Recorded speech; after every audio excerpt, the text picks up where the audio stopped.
Na sala de aula é que se muda uma nação. Na sala de aula não há idade nem cor. Por isso aceite e respeite o meu professor. Olá, boa tarde. Diretamente da minha casa para a sua, estamos chegando com mais um programa cheio de informações. E hoje você vai assistir a partes de uma live que eu fiz na quarta-feira passada com o médico Dr. Ronaldo Costa sobre a privatização do SUS, o papel e a importância do Sistema Único de Saúde. Vai ter também ao nosso quadro O Direito é Seu. E ainda, para relaxar nesse final de semana, vamos dar a dica de um excelente filme para você assistir pelo YouTube. Então, não saia daí. TV Sintese está no ar.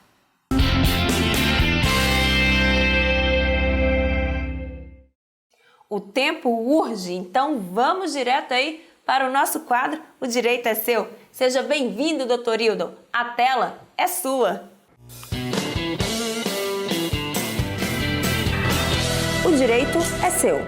Nos programas anteriores, nós falamos por diversas vezes de direitos dos professores, tanto da rede municipal e estadual, que estão presentes na legislação federal, bem como nas legislações municipais e estaduais, ou estadual, na lei dos planos de cargos e salários e nos estatutos. Porém, deixamos aqui de falar um pouco uma das perguntas mais feitas dentro do setor jurídico do sindicato por vocês professores. Meu processo vai demorar? Né? Como funciona o processo? Por que meu processo está demorando? Porque ainda não recebi meu valor? Porque não saiu aquela liminar? E o que é que pode ser feito com essa situação? Pois bem, vamos tentar explicar uma dinâmica de um processo para compreender como é que funciona essa situação dentro do meio jurídico. De forma geral, nós temos dois tipos de processo dentro do sindicato. É aquele processo que nós chamamos, tecnicamente, de um processo cautelar e um processo de conhecimento. Mas iremos falar aqui da forma mais simples para poder passar para vocês uma segurança daquilo do qual o trabalho do setor jurídico do sindicato. Bem, eu falei aqui de processo cautelar. E o que seria esse processo cautelar? Vou dar como exemplo. Você, professor, é removido da sua escola para uma outra escola sem que você tenha feito qualquer pedido. O gestor veio e disse: professor, você está sendo removido dessa escola para uma outra escola.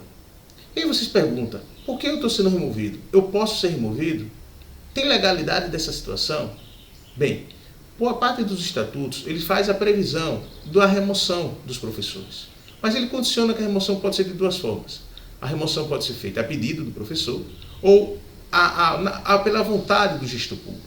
Mas quando ele condiciona, que é o gestor público que deve ter esse poder de remoção, esse gestor tem que seguir o que a lei assim determina.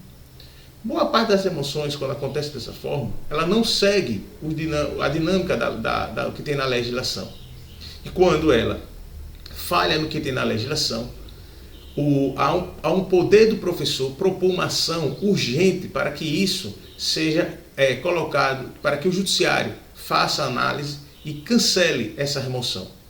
Quando o professor ele procura o setor jurídico do sindicato para que o setor verifique se houve alguma ilegalidade dessa remoção ou se pode se fazer alguma coisa para ele, quando nós olhamos e nós detectamos que há uma ilegalidade, há uma supressão da lei, não está claro esse tipo de remoção, nós iremos propor uma ação de urgência, uma ação que possa fazer com que o judiciário analise de forma mais rápida aquela situação.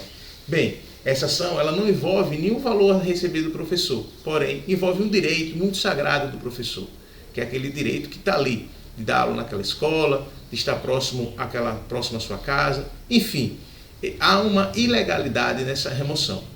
Dessa forma, o setor jurídico do sindicato ele irá propor uma ação urgente. Essa ação urgente, para que o judiciário ele faça uma análise, nós também podemos chamar de uma ação cautelar. Ela tem vários nomes, essas ações, mas de forma geral, essa ação cautelar é aquela ação de urgência, aquela que eu possa propor como advogado, como do sindicato propor aquela ação para que aquele mal que foi feito, ele seja desfeito de forma imediata. Outro tipo de processo que nós temos muito no sindicato são aqueles processos que falam do chamado processo de conhecimento. Aí já não é um processo tão rápido, é um processo mais demorado e que pode demorar muito tempo para que ele seja resolvido. E o que seria esse muito tempo? Bom, nesse processo de conhecimento, ele sempre está dividido aqui em duas formas. Bom, o professor, quando ele vai procurar, ou quando o sindicato detecta que há uma situação onde o professor ele perde determinada situação financeira, esse professor ele pode propor uma ação judicial para que busque esse direito que foi perdido. Nós sempre chamamos aqui, o professor também sempre chama, uma ação de cobrança. Ou seja, alguma coisa que não foi paga. Exemplo, os pisos dos professores de todos os anos. Boa parte dos municípios, eles acabam não pagando o piso do professor no primeiro momento em que o piso ele sai. Sabemos que a legislação federal determina que o piso ele seja pago a partir do mês de janeiro. Mas, uma situação ou outra, o gestor público municipal, ele não quis pagar o piso no mês de janeiro, passou-se o tempo e ele também não negociou com o sindicato para pagar. Então, o professor ele tem o direito de buscar o Poder Judiciário para que aquele piso seja colocado em evidência no seu contra-cheque, no seu plano de cargo-salário, e desse direito e dessa ação irá existir um valor a receber. Bem, essa ação, quando nós levamos ao Poder Judiciário, nós vamos pedir ao Judiciário que ele conheça o nosso pedido. E quando eu levo para o Judiciário para conhecer, eu estou dizendo que eu quero que o Judiciário ele seja a nosso favor após ele conhecer aquela ação. Logo, o nome dessa ação é chamada ação de conhecimento. Todas as ações judiciais, seja de qualquer tipo de área, ela tem por obrigação garantir que a outra parte ela faça a sua defesa. Nas defesas feitas pelos estados e pelos municípios e pela União Federal, de forma bem geral estou falando, esses poderes eles têm privilégios na sua defesa. Ou seja, na defesa que esses entes públicos eles venham fazer em processos propostos contra ele tem o direito da sua defesa sem dobro. Vamos lá. Se você, de forma geral, propõe uma ação contra uma pessoa privada ou contra uma empresa privada, essa empresa ela vai ter, em regra, 10 ou até 15 dias para se defender. Já com a ação contra o ente público, ele vai ter de 20 a 30 dias. Quer dizer, ele vai ter a defesa em dobro, a data em dobro. E esses dias, eles são contados em dias úteis. Então, toda vez que nós levamos ao judiciário algum pedido para que seja feito, esse processo ele vai depender de esperar a defesa da outra parte para que o Poder Judiciário ele tenha o conhecimento. Logo, essa situação ela acaba demorando um pouco. Num processo desse chamado processo de conhecimento, quando é proposto contra algum ente público, esse direito, essa ação, ela vai demorar em torno de aí 1 ano, 1 ano e meio, 2 anos, a depender da localidade, para que o juiz diga, você tem direito. É assim que funciona o processo. E aí, toda e qualquer dúvida que o professor possa ter, pode procurar a assessoria jurídica do sindicato e dentro do site você pode fazer o agendamento para o advogado da sua região. Até lá, um abraço, professores. O direito é seu. Continuando o nosso programa, agora você vai assistir a partes de uma live que eu fiz com o médico Dr. Ronaldo Costa sobre a privatização do SUS, o papel e a importância do Sistema Único de Saúde. Sim, companheiros e companheiras, se vocês não sabem, vão ficar sabendo. O SUS corre grande perigo. Vamos à live.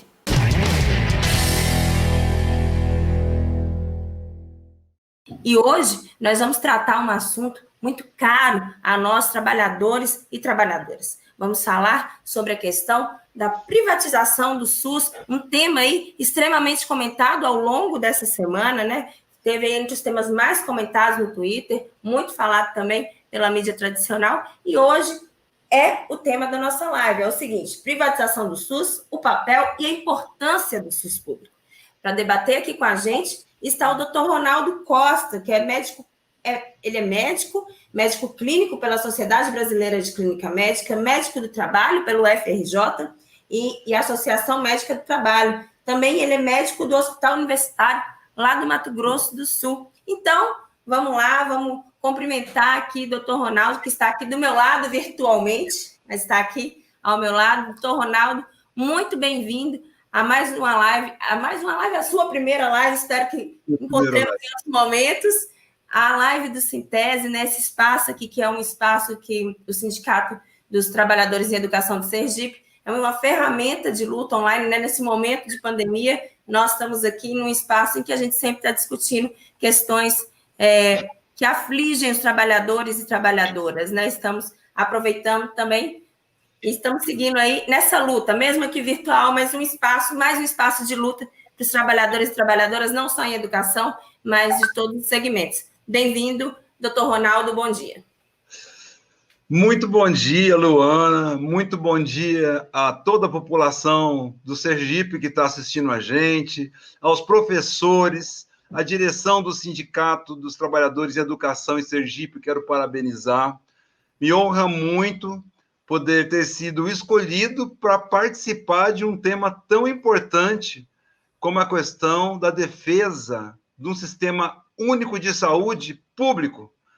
Essa é uma chamada que a gente tem feito aqui em Mato Grosso do Sul, né? Nós estamos fazendo política e nós construímos um plano de governo para o nosso candidato. Aqui o nosso candidato é o Pedro Kemp, e o norte desse programa é SUS 100% público. Olha só que coincidência, né? Você pautar esse tema, e a gente estava assim, vejo assim que nós estamos no caminho certo, porque o governo conservador, né, que não gosta de coisa pública, que está no governo federal, essa semana ele editou um decreto.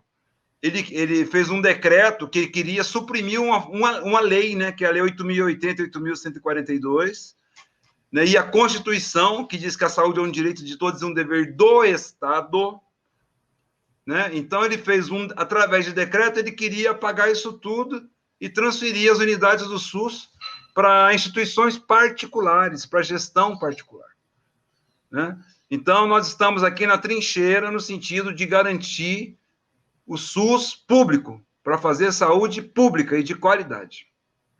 Que bom, professor, e vamos nessa luta, é importantíssimo para todo mundo, para todo brasileiro e brasileira. Mas aí, professor, como você falou, o governo Bolsonaro, ele editou esse decreto, que é o 10.513, né?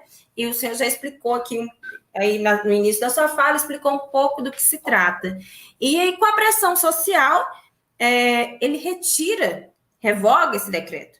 Mas, mesmo assim, é necessário, né, doutor Ronaldo, que a gente fique aí atento, porque, para mim, me parece que essa revogação, como tantas outras coisas dentro desse governo, ela é uma farsa e é fajuta, né? Então, a gente precisa se manter atento aí nessa luta de um SUS público. Olha, eu vou falar para você o seguinte, Luana. Esse governo, ele é uma falácia, né? Ele é uma falácia no sentido de governo, porque o governo é aquele que governa, que executa e que faz em favor da população. Eu não estou vendo bem nenhum a favor da população nesses anos desses governos. Desde que a presidenta Dilma saiu, nós tivemos desgoverno. Sim. Agora, nós temos que ter um norte. Todo mundo que defende o SUS tem que ter clareza de que o SUS é um patrimônio do povo brasileiro, né? É uma conquista da Constituição de 1988, articulada pelo movimento da reforma sanitária, que é um movimento que antecede a criação do SUS, né? E que se organizou na 8ª Conferência Nacional de Saúde, que foi em 1986, onde nós conseguimos estabelecer diretrizes para serem defendidas na Constituinte de 88. Então, o SUS é uma conquista histórica, do processo histórico, né, da consolidação da saúde aqui no Brasil.